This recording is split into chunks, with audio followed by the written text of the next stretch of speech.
បីជាប្រទេសមហាអំណាចក៏ដោយបងប្អូនក៏ប៉ុន្តែបាទការធ្វើសង្គ្រាមគឺវាអត់ពិតថាជាប្រទេសមហាអំណាចមានសភាពវុធខ្លាំងមិនខ្លាំងទេបងប្អូនវានៅលើតាក់ទិចយុទ្ធវិធីដែរអញ្ចឹងយើងឃើញថាបាទរុស្ស៊ីគឺលោកពូទីនគឺក៏មានការចង់ចរចាជាមួយនឹងបាទអ៊ុយក្រែនផងដែរជាមួយនឹងលោកសេលិនស្គីដែលលោកសេលិនស្គីកន្លងមកគឺតែងតែផ្ញើមីសេផ្ញើសារលិខិតទៅដល់លោកពូទីនថាចង់ជួបដោយផ្ទាល់ហើយចរចាគ្នាដើម្បីបញ្ចប់សង្គ្រាមព្រោះថាសង្គ្រាមមាននាំឲ្យខ្ទេចខ្ទីវាអត់មានចំណេញទេហើយយើងឃើញថាថ្មីនេះគឺអ៊ុយក្រែនទន្ទ្រានបាទនិយាយដល់អ៊ុយក្រែនសំពងបាទរុស្ស៊ីខ្លាំងណាស់ទៅលើទីក្រុងមូស្គូបាទគឺដ្រូនរាប់ពាន់គ្រឿងទៅលេងរហូតធ្វើឲ្យអសន្តិសុខដល់ទីក្រុងមូស្គូដែលជាទីក្រុងល្បីរបស់ប្រទេសរុស្ស៊ីនោះធ្វើឲ្យពូទីនចង់លបើកកៅអីជាប្រធានសម្ដីផងដែរដោយសារប្រជាជនគឺតាមសួរតែគាត់ថាយើងនឹងឲ្យប្រទេសកុម្មុយនីសគឺពិបាកកោះរំលើងតិចបាទមិនមែនងាយផ្ដួលរំលំទេកុម្មុយនីសណាបាទហ្នឹងហើយអញ្ចឹងលោកពូទីនគឺគាត់ត្រៀមនឹងចរចាជាមួយនឹងអ៊ុយក្រែនជាមួយនឹងសេលិនស្គីហ្នឹងក៏ប៉ុន្តែក៏ត្រូវគាត់ជាប្រទេសមួយមហាអំណាចគាត់មិនចង់ឲ្យបាក់មុខបាក់មាត់លើឆាកអន្តរជាតិទេបាទអញ្ចឹងយើងក៏ឡមកយើងនឹងឲ្យគាត់វាយយកគ្រីមៀកាត់យកគ្រីមៀពីអតីតប្រធានាធិបតីរបស់អ៊ុយក្រែនចាស់ដែលគាត់កាត់ឲ្យទៅដើម្បីបញ្ចប់សង្គ្រាមតែម្ដងប៉ុន្តែរុស្ស៊ីគឺនៅតែចិត្តឈ្លានពានដូចសៀមអញ្ចឹងបាទដូចប្រទេសសៀមអញ្ចឹងដូចគ្នានៅតែទន្ទឹងចង់បានតំបន់ដូណេតតំបន់ដុនបាសបន្តទៀតវាយឥឡូវវាយបានក្រែលច្រើនលើសអាអ្វីដែលគាត់ចង់បានពីមុនមកអញ្ចឹងបានអ៊ុយក្រែនគឺគាត់ខំប្រឹងប្រែងដើម្បីកាត់ឥឡូវគឺកាត់វាយបានផ្ដាច់កោះមួយដាច់ជាពីរហើយនៅតំបន់គ្រីមៀបាទប៉ុន្តែគ្រីមៀនៅតែការគ្រប់គ្រងរបស់រុស្ស៊ីដដែលទេបាទប៉ុន្តែគាត់វាយផ្ដាច់តែម្ដងដើម្បីប្រហែលជាស្រង់យកគ្រីមៀវិញហើយនឹងអាចធ្វើការចរចាដើម្បីធម្មតាគេវាយឲ្យបានច្រើនដើម្បីធ្វើការចរចាជាមួយរុស្ស៊ីជាមួយពូទីនតែពូទីននេះគឺគាត់ថាគាត់ក្នុងនាមជាប្រទេសមហាអំណាចគាត់មិនអោយបាក់មុខទេតើតែអ៊ុយក្រែននឹងស្ដាប់តាមគាត់ហើយមើលទទួលយកនៅកិច្ចព្រមព្រៀងឬក៏ហៅថាកិច្ចលក្ខខណ្ឌដែលគាត់ដាក់ឲ្យកាលពីមុនហ្នឹងប៉ុន្តែខ្ញុំថាមិនត្រូវគ្នាទេព្រោះលក្ខខណ្ឌហ្នឹងគឺលក្ខខណ្ឌធ្វើឲ្យអ៊ុយក្រែនខាតមិនត្រូវគ្នាទេបងប្អូនបាទអញ្ចឹងសូម្បីតែសៀមរាល់ថ្ងៃនេះគឺគាត់ធ្វើ style ដូចបាទដូចរុស្ស៊ីធ្វើ style បាទនេះ style ប្លន់សុទ្ធសាធហ្មងបងប្អូនបាទហ្នឹងហើយឥឡូវយើងក៏លេចមកមើលលោកនេតាយ៉ាហ៊ូវិញនេតាយ៉ាហ៊ូឥឡូវអង្គការសហប្រជាជាតិលេងមកទំហឹងហើយ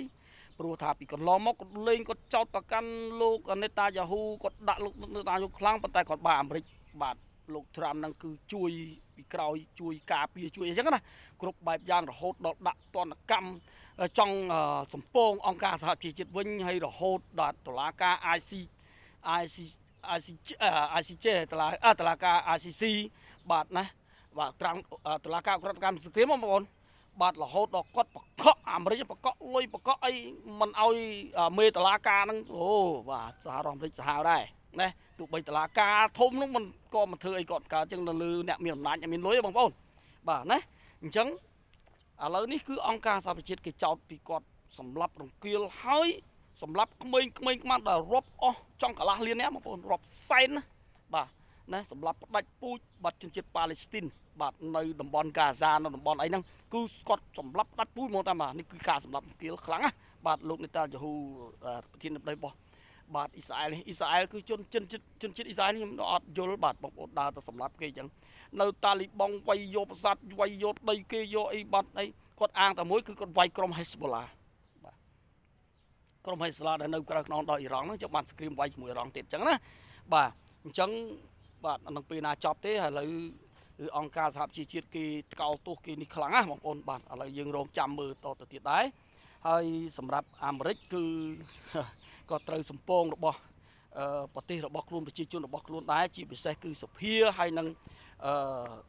ព្រឹទ្ធសភាហ្នឹងគឺឲ្យគាត់បញ្ចប់សង្គ្រាមជាមួយនឹងអ៊ីរ៉ង់តែមិនដឹងយ៉ាងម៉េចទេយើងមើលតទៅទៀតព្រោះ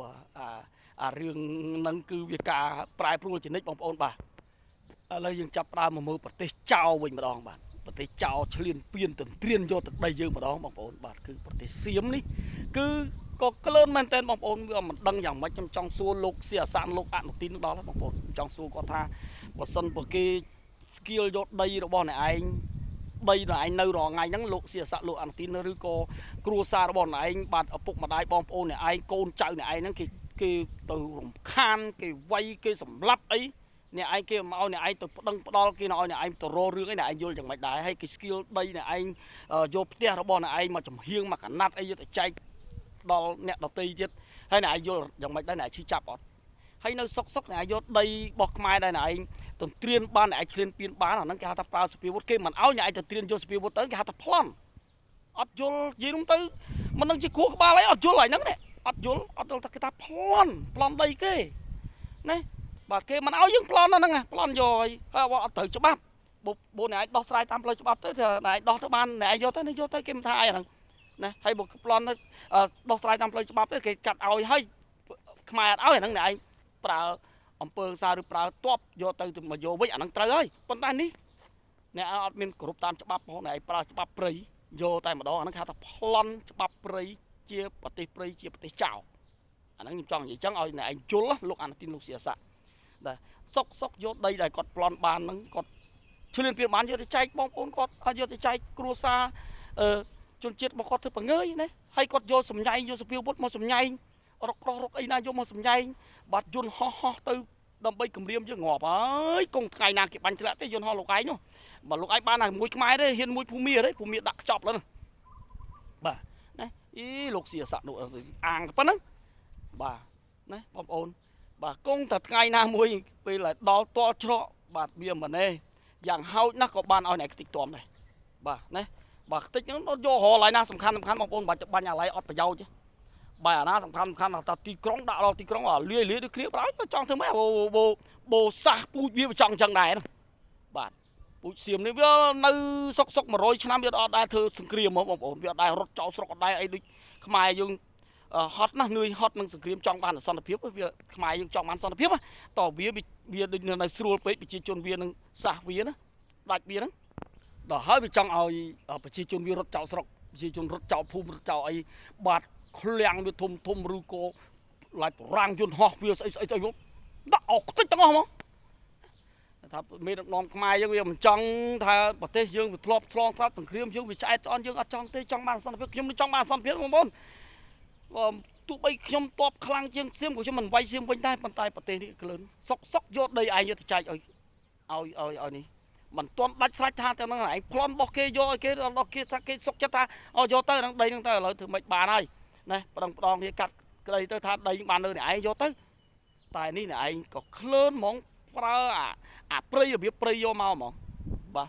ខ្ញុំមិនដឹងថាយ៉ាងម៉េចបាទជនជាតិមួយនេះបាទអរគុណច្រើនបងប្អូនខ្ញុំជូនព័ត៌មានកីឡាបន្តិចបងប្អូនសម្រាប់ថ្ងៃនេះគឺបងប្អូនដឹងហើយថាអាឡម៉ង់យើងវិញគឺចាញ់អេគូដឺ 2-1 បាទអេគូដឺដាក់2វិញបាទបងប្អូនហើយចំណែកហូឡង់នៅតែខ្លាំងបាទលុតទុយស៊ី 3-1 បាទ 3-1 ណាបងប្អូនហើយបាទសៅអាហ្វ្រិកាជាមួយនឹងសៅកូរ៉េបាទកូរ៉េបាយជាមួយនឹងឆេកហើយសធារដ្ឋឆេកបាទអញ្ចឹងកូរ៉េនិងសៅអាហ្វ្រិកាដាក់ 1-0 បាទហើយចំណែកឯបាទ